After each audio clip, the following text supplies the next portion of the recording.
Vivo V17 Pro has the distinction of being the first smartphone in the world to sport a dual pop-up selfie camera with a 32 megapixel primary sensor and also a super wide-angle 8 megapixel camera.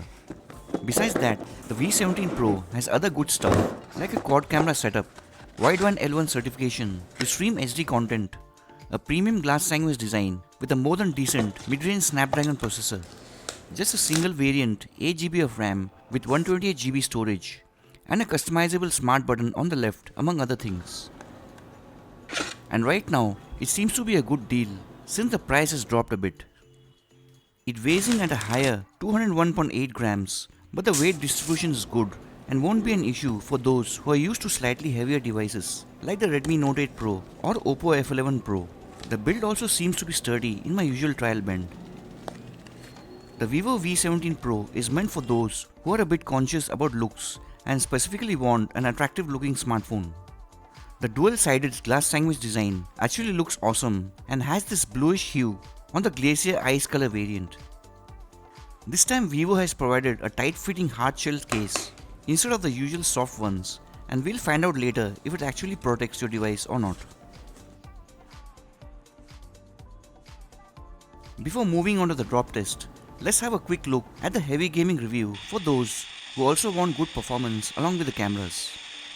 The V17 Pro is equipped with a more than decent Qualcomm Snapdragon 675 AIA processor in combination with Adreno 612 GPU. The Antutu score is decent, and as you can see, it defaults at high graphics in PUBG with high frame rate settings. There is no lag as such during normal operations.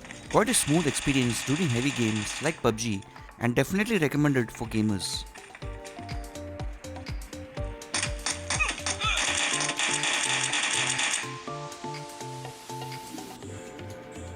Plastic screen protectors are always pre-applied on budget Vivo devices where the glass protection is mostly scratch prone.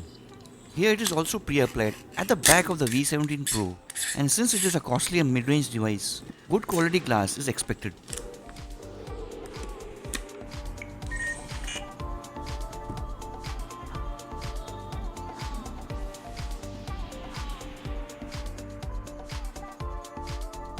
As you can see, the 32 megapixel pop-up camera unit is made up of good quality materials and is strong enough to withstand a good amount of pressure. When the cameras are forcibly obstructed while opening, it does make some weird mechanical noises, after which the camera freezes, but it does not get permanently damaged. The self-retracting safety mechanism during free falls seems to be a bit slow but works as advertised.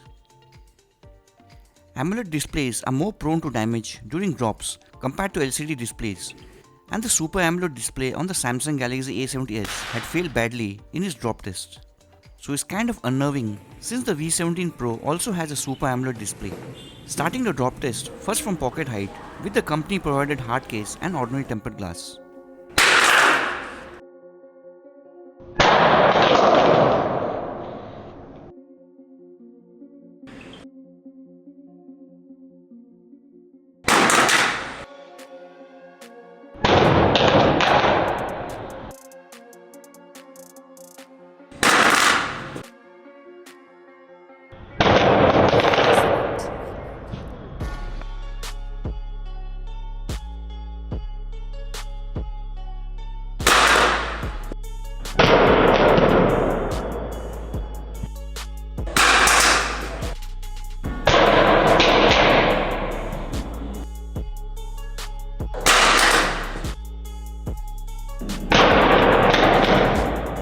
The 6 hard drops from pocket height was pretty loud and noisy, though the V17 Pro seems to be holding up until now.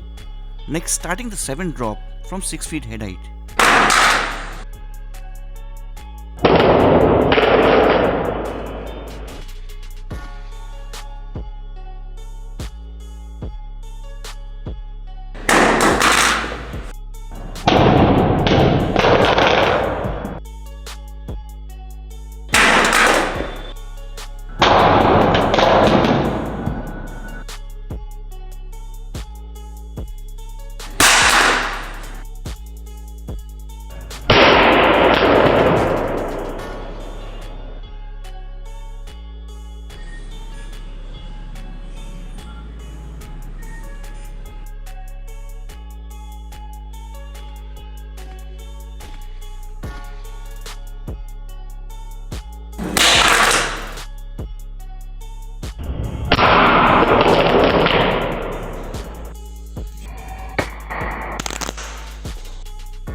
Even though the entire drop test was a very noisy affair, it was a relief that the V17 Pro has managed to survive the hard drops without suffering any physical or internal damage or to the AMOLED display. But it is recommended not to drop the phone when using the pop-up camera since it does not close fast enough before hitting the ground. Next in the sound test, testing out the audio quality of the bottom firing external speakers.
The clarity and loudness of the external speakers is pretty good compared to other devices.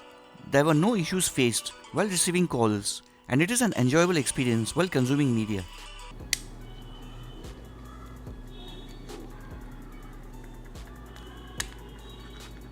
Testing the quality of the tempered glass protection provided by the company in the scratch test on the display and at the back by rubbing it with common atoms and a heavy duty box cutter.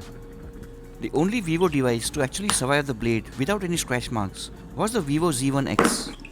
Besides that, most Oppo and Vivo phones tested on the channel and every Realme device except the X and XT consistently failed the blade with ugly scratch marks. Whereas higher quality tempered glass protection, even on cheaper Redmi devices with basic corning glass, are easily able to handle the blade abuse. Will the tempered glass protection on the Vivo V17 Pro be able to survive the blade?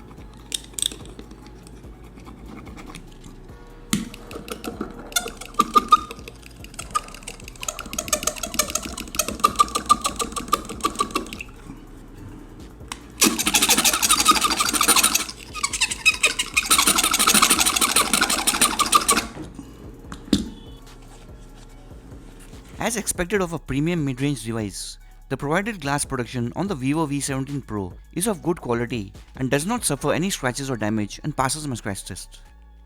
Now moving on to fun stuff with value, the bend test. Does the dual glass build of the Vivo V17 Pro suffer from any structural weakness that you should be aware of?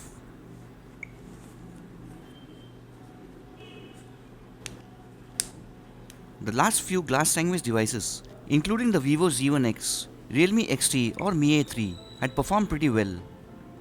The all-glass Redmi Note 8 Pro had also survived the bend test, even though it did suffer a slight crack near the SIM tray. But the build quality of the V17 Pro seems to be strong and is holding up pretty well after two bends with not much flex. Apart from the slight creaking sound while putting pressure from the display side, there was no other incidents or damage suffered.